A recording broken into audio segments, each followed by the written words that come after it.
Hello everyone, welcome to IFS. अगर आप लोग आईआईटी एग्जाम 25 के एग्जाम को टारगेट कर रहे हो और आपका सब्जेक्ट मैथमेटिक्स है, तो आप सभी लोगों को पता होगा कि एग्जाम के लिए अब सिर्फ 2 महीने का समय बचा हुआ है।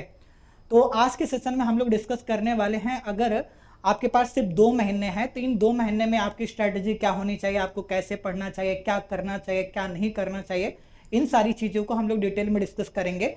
या दूसरे तरीके से आप कह सकते हो कि 2 महीने की स्ट्रेटजी के बारे में बात करेंगे, ताकि आप लोग आईआईटी एग्जाम 25 का एग्जाम जब 2 फरवरी 2025 के दिन दे तो बहुत अच्छा परफॉर्म करके आए। तो चलिए इस सेशन को हम स्टार्ट करते हैं, लेकिन उससे पहले बता दूं मेरा नाम विकास है। तो चलिए आगे बढ़ते हैं। तो यहाँ पर मैं आप लोगों को एक आइडिया दे देता हूँ। तो सबसे पहले हमने क्या किया, इसे 2 पार्ट में डिवाइड किया, जैसे कि 1 मंथ और सेकेंड मंथ। तो पहले मंथ में आप लोगों को क्या क्या करना है, उसके बाद दूसरे मंथ में आपको क्या क्या करना है, कुछ इंपॉर्टेंट चीज़ें जिसे हम लोग डिस्कस करेंगे।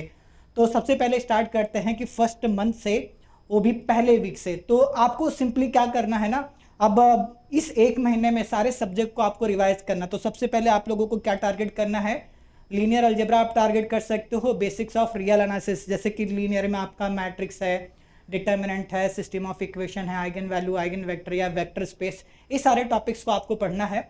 और उसके बाद बेसिक रियल, दूसरे तरीके से हम इसे कैलकुलस कह रहे हैं, जैसे कि limits, continuity, differentiability, maxima, minima, ये सारी चीज़ें आप लोग क्या कर सकते हैं, टारगेट कर सकते हैं। मतलब इनसे रिलेटेड इंपॉर्टेंट रिजल्ट्स, प्रॉपर्टी आपको पढ़ना है। अगर कुछ कॉन्सेप्ट क्लियर नहीं है तो उसे आपको क्लियर करना है।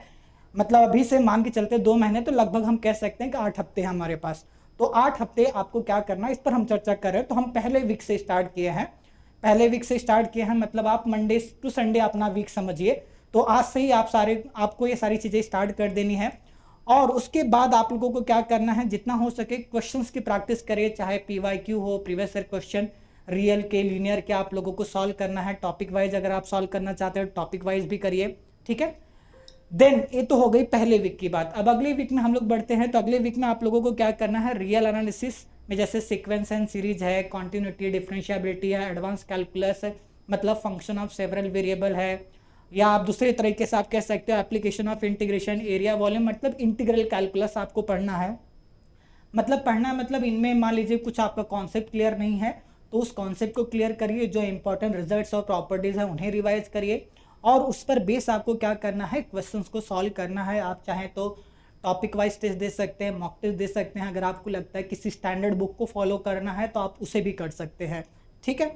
देन आपको क्या करना है, थर्ड वीक में हम लोग आ जाते हैं। तो यहाँ पर आपको differential equation and group theory के सारे कॉन्सेप्ट पढ़ना है और रिवाइज करना है। डिफरेंशियल इक्वेशन और ग्रुप थियरी के जितने भी फॉर्मूलेज हैं या इंपॉर्टेंट रिजल्ट्स, प्रॉपर्टीज है, उन सभी को रिवाइज करना है। और उसके साथ साथ आपको कोशिश करना है कि वो फॉर्मूले ध्यान में रहे और उन्हें अप्लाई कैसे करना है ये भी पता होना चाहिए आप लोगों को।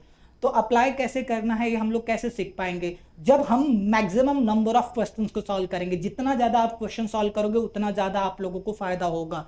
और उसके साथ साथ रिवीजन लगातार करते रहना है आप लोगों को। अगेन यहाँ पर आप चाहो तो unit test, topic wise test वगैरह में पार्टिसिपेट कर सकते हो, दे सकते हो, previous year question paper solve कर सकते हो, ठीक है। अब आगे बढ़ते हैं चौथे वीक में। मतलब यहाँ आगे वाले 3 वीक में आपको क्या करना है, एक बार आपका पूरा सिलेबस अच्छे से रिवाइज कर लेना है, जो आपको डाउट वगैरह हो उसे आपको कंप्लीट करना है 3 वीक में। और उसके साथ साथ वहाँ पर क्वेश्चन प्रैक्टिस भी करते रहना है इन 3 वीक में, स्टार्ट के 3 वीक। अब अगले वीक में आते हैं। अब अगले वीक में आप कोशिश करो कि जितना ज़्यादा हो सके आप एग्जाम लेवल्स की क्वेश्चंस की प्रैक्टिस करो। एग्जाम लेवल के क्वेश्चंस आपको कैसे होंगे, जैसे कि आईआईटी एग्जाम के प्रीवियस ईयर क्वेश्चन जितने भी आपने सॉल्व किए, ठीक है। अगर कुछ बचा है तो उन्हें सॉल्व करिए, अगर नहीं सॉल्व किए तो आप पूरा सॉल्व करने की कोशिश करिए। मान लीजिए अगर आपने आईआईटी एग्जाम के प्रीवियस ईयर क्वेश्चन पेपर पूरे सॉल्व कर डाले तो कोई बात नहीं, आप सीएसआई नेट के सॉल्व कर सकते हो, गेट के कर सकते हो, एनबीएचएम के कर सकते हो, टीएफआर के कर सकते हो। मतलब जितना ज़्यादा हो सके एग्जाम लेवल की आप लोग क्वेश्चंस की प्रैक्टिस करो, क्योंकि एग्जाम में जो क्वेश्चन पूछे जाएंगे वो सारे कैसे होंगे, आप लोगों के लिए नए क्वेश्चंस होंगे।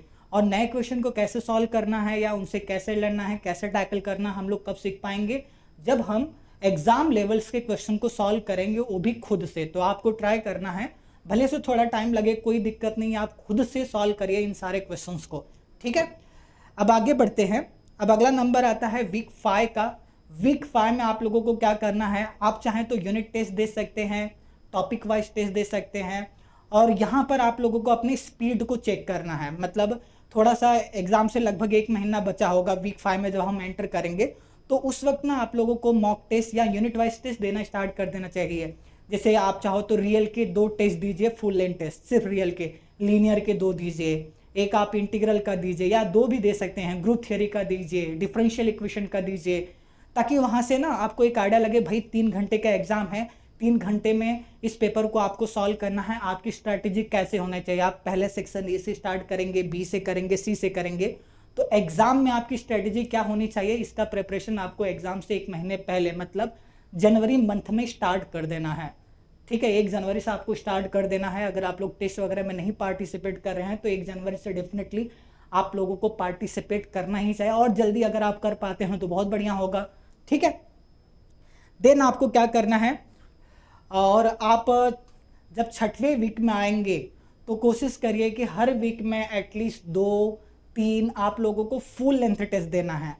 जैसे कि 5वें वीक में आपके मान के चलिए 5 सब्जेक्ट हैं, तो 7 दिन आपके पास है, तो 7 से 8 आप टॉपिक वाइज टेस्ट दीजिए 5वें वीक में, और 6वें वीक में आप कोशिश करिए कि 3 फुल लेंथ टेस्ट दीजिए। जैसे आप लोगों को IIT जैम का एग्जाम का पैटर्न होता है, बिल्कुल उसी तरह देना है। आप लोगों को 60 क्वेश्चन 180 मिनट्स आपके पास होंगे, एग्जाम की तरह आपको जाना है, पूरी तरह से प्रिपेयर होके देना है। जो गलतियां हो उसे देखिए, रियलाइज करिए और उस पर काम करिए, ताकि एग्जाम के दिन वो गलती आप लोग रिपीट ना करें। इस बात को भी आपको क्या करना है, ध्यान रखना है। ठीक है, और उसके साथ साथ यहाँ पर कुछ खास बातें आप लोगों को ध्यान में रखनी है। जैसे कि मैंने कहा फुल लेंथ देना है, डेफिनेटली देना है, बट रिवीजन आपका नहीं रुकना चाहिए। और इस बीच में आप अपने आप पर भी थोड़ा ध्यान रखिए, कोशिश करिए कि रिलैक्स रहे, बहुत ज़्यादा लोड मत लेकर बीमार नहीं होना हमें। आप रिलैक्स रहें, एक प्रॉपर रूटीन बनाइए, उस रूटीन को आपको क्या करना है, फॉलो करने की कोशिश करना है। ठीक है, देन आगे बढ़ते हैं। अब आता है आपका वीक नंबर 7।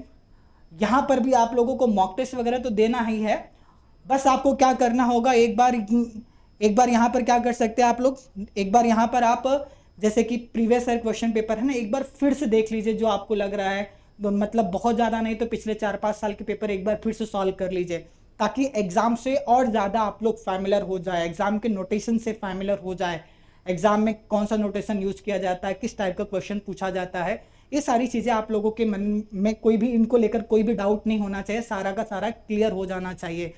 तो इसलिए मुझे ऐसा लगता है कि एग्जाम से 1 वीक या 10 दिन पहले ना आप तो पिछले एटलीस्ट अभी मान लीजिए सारे PYQ आप सॉल्व कर रहे हो, अच्छी बात है, पिछले 3-4 साल के जैसे कि 21, 22, 23, 24 एटलीस्ट 4 पेपर आप पूरी तरह फिर से सॉल्व करिए, ताकि एक एग्जाम में जब आप लोग जाओ ना तो एग्जाम से फैमिलियर हो, एग्जाम में कैसे क्वेश्चन पूछे जाएंगे, क्या नोटेशन होगा, ये सारी चीज़ों को लेकर आपके मन में कोई भी दिक्कत नहीं होना चाहिए। और यहाँ पर भी आपको ध्यान में रखना है, जो भी गलतियाँ हो, गलतियों को पहचानिए, गलतियों पर काम करिए और कोशिश करिए कि गलतियाँ बिल्कुल रिपीट ना हो। ये बहुत इंपॉर्टेंट चीज़ है। जो गलती आप लोगों को करना है आने वाले इसी 1.5-2 महीने में आप कर लीजिए, एग्ज़ाम के दिन मतलब 2 फरवरी 2025 के दिन कोई भी गलती आपको नहीं करना है। तो 2 फरवरी को हम कोई भी गलती कब नहीं करेंगे, ये तभी पॉसिबल हो पाएगा जब हम क्या करेंगे, जो गलतियां अभी कर रहे हैं ना उसे हम एनालाइज करेंगे, अपनी गलतियों को पहचानेंगे, उस पर काम करेंगे, ताकि वो गलतियां रिपीट ना हो। और यही छोटी छोटी चीज़ें आपको एग्जाम में बड़ी सफलता की तरफ लेकर जाती है। देन आते हैं हम लोग फाइनल वीक में, 8वें वीक में। तो 8वें वीक में ज़्यादा कुछ आपको नहीं करना है, वो पूरा वीक रिविजन करना है। 2-3 मॉक टेस्ट अगर दे पाते हैं तो बिल्कुल दीजिए और रिलैक्स थोड़ा सा करिए। और एग्ज़ाम से 1-2 दिन पहले मुझे लगता है कि आपको पढ़ना छोड़ देना चाहिए, मतलब थोड़ा आराम करना चाहिए। जैसे कि मान लीजिए फॉर एग्जांपल अगर परसों एग्ज़ाम है तो आप कल के दिन बिल्कुल ना पढ़ें, रिलैक्स होकर लेटे आराम करें, जो भी करना है करें, जो आपको अच्छा लगे वो सारी चीज़ें आप लोग कर सकते हैं। अगर आपको बहुत पढ़ने का मन कर रहा है तो हल्का फुल्का आप फार्मूला वाली चीज़ों को क्या कर सकते हैं, रिवाइज कर सकते हैं। और उसके साथ साथ अगर आपको लगता है कि मतलब बहुत ज़्यादा क्वेश्चन वगैरह सॉल्व करना है तो मेरा तो ये कहना होगा कि एटलीस्ट एग्ज़ाम से 1 दिन पहले आप क्वेश्चन वगैरह ना सॉल्व कीजिए, क्योंकि आपका जो माइंड है पूरे फ्रेश माइंड के साथ आप लोग 2 फ़रवरी 2025 के दिन आप एग्ज़ाम में बैठे और वहाँ पर अपना पूरा दिमाग लगाएं। ठीक है, और आप में से बहुत सारे स्टूडेंट का ये भी दिक्कत होगा ना कि यार पढ़ रहे हैं, रिवाइज कर रहे हैं लेकिन भूल जा रहे हैं, तो कोई दिक्कत नहीं है, सबके साथ होता है।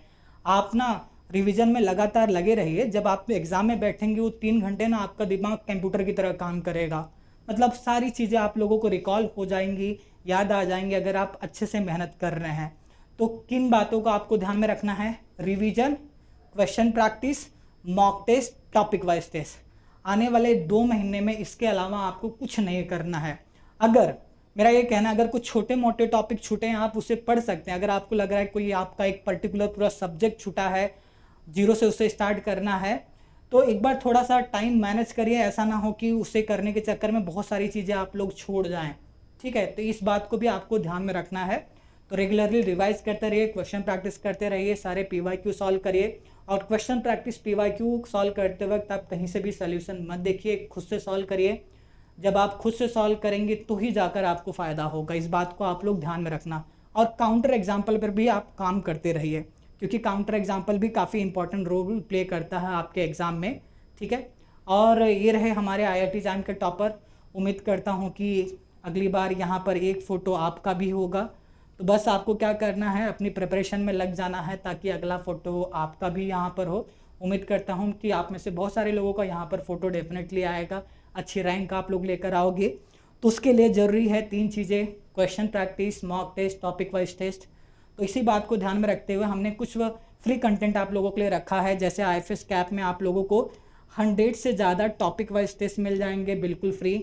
2005 से लेकर 2024 तक के सारे प्रीवियस ईयर क्वेश्चन पेपर आप लोग डाउनलोड कर सकते हो IFS कैप में और उससे सॉल्व कर सकते हो।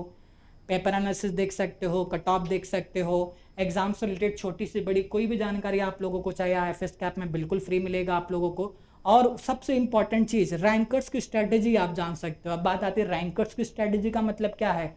जिन्होंने पिछले सालों में IIT जैम एग्ज़ाम में बहुत अच्छा परफॉर्म किया है और एक टॉप के IIT से MSc कर रहे हैं, उनकी क्या स्ट्रेटजी रही है इस एग्ज़ाम को क्रैक करने के लिए, उसी स्ट्रेटजी को हम रैंकर स्ट्रेटजी कहते हैं। तो आप सभी लोग रैंकर्स की स्ट्रेटजी देख सकते हो, वहाँ से भी आप लोगों को बहुत मदद मिलेगा।